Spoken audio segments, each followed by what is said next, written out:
There's also a dual system toilet flush thing that you can put in where you press one button for a number one and another button for number two.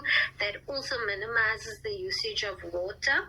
And then your showers, you can cut your showers by 4 to 5 minutes. Also, while you are showering, collect your water either through the drainage system that you will put in, the piping, or in buckets, as I mentioned before. But what you can also do is while you are soaping, you can put the shower off. And then you can put it back on afterwards to rinse yourself off. And when you are brushing your teeth, use a cup of water instead of using the tap water. That will also minimize water a lot because we don't realize how much water is actually just flushing down the drain when we leave the tap open. Then also, when you are doing your dishwashing, do it in a bucket. You can, and if it's clean enough, you can then reuse that water either to water your plants or even clean the floors or something, depending on how clean it is, or your rinse water you can do that with. Your laundry, try to make full loads at a time. Don't use little loads because you'll use a lot of water for a little bit of washing. So rather than if you're a small family, wait until it accumulates and then you do washing, and then try to set your washing machine up also to a piping system where it either goes outside or it can go back into your toilets or something like that, just to repurpose that as well. If you have auto units or ACs in your house, you can put a bucket underneath and the drainage will then seep into there. You can then clean your cars and so forth with that kind of water. Ice bucket water, aquarium water, anything that has water that stands, you can reuse that water also. So it's about thinking smartly and trying to think of using and conserving each drop of water.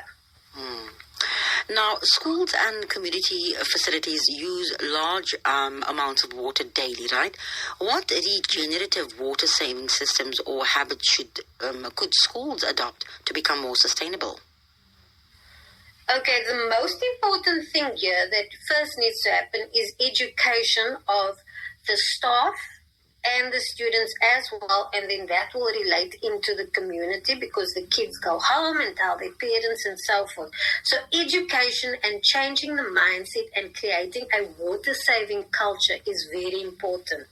Then they can put in measures like adapting to regenerative water-saving systems where it combines technology with infrastructure.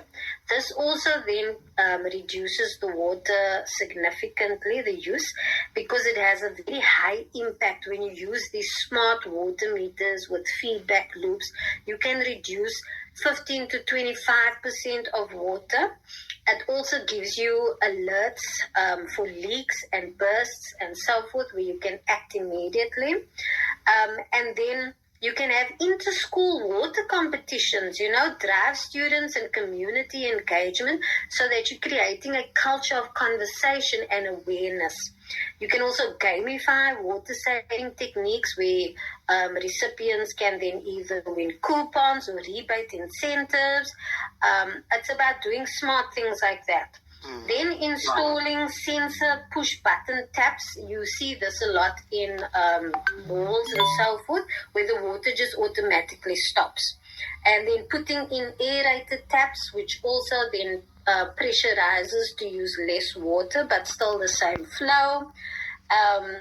And then putting in rudimentary systems for any eventuality. We also have load shedding in this country. So those mechanisms like the water can stop working if there isn't, power because it's all on the grid. So putting in rudimentary things like a pressure tap where you can take a 5-liter bottle and you put straws in the top and on the side. The top straw you pull out, the water comes out through the side straw. When you push the top one down again, the water stops. So it's like a water tap on the go that you can do.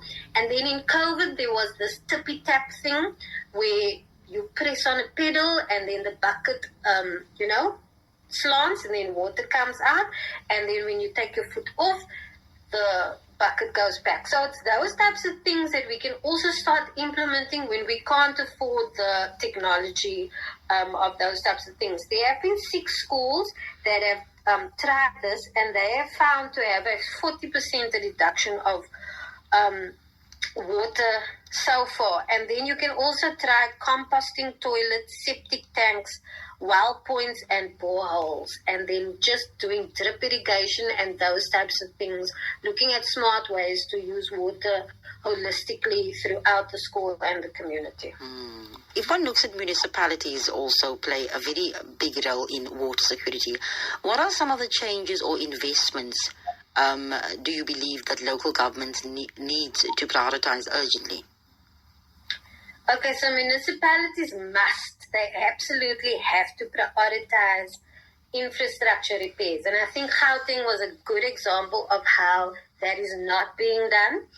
They have to have governance reforms. They have to have strategic investments to prevent water crises from becoming catastrophes all over South Africa. And already it's almost too late. So they can start by implementing repair and water treatment of plants, because like I mentioned before, 56% of those water treatment plants are in very bad shape. Overspilling happens, pollution happens, water contamination happens. It's just terrible. They need to replace burst water pipes, and I think in Cape Town there's been a lot of that. Yes, the communities have been without water for hours at a time, but it is because they are implementing these infrastructural changes, which is necessary so that we don't get to a Joburg situation. And then they need to upgrade their drainage systems. They need to upgrade their soil as well. Because the water, if you take the soil and you are upgrading it, organic matter, if you just increase it by 1%, you can save up to 1 billion liters of water per hectare just by increasing the soil by 1%. So then all that water can then go back into the aquifers, and we can become rich again in our aquifer water.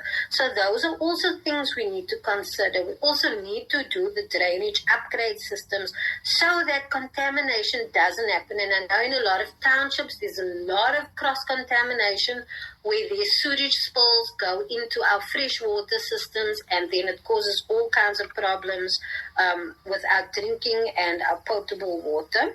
And they have to do better coordination between the different authorities.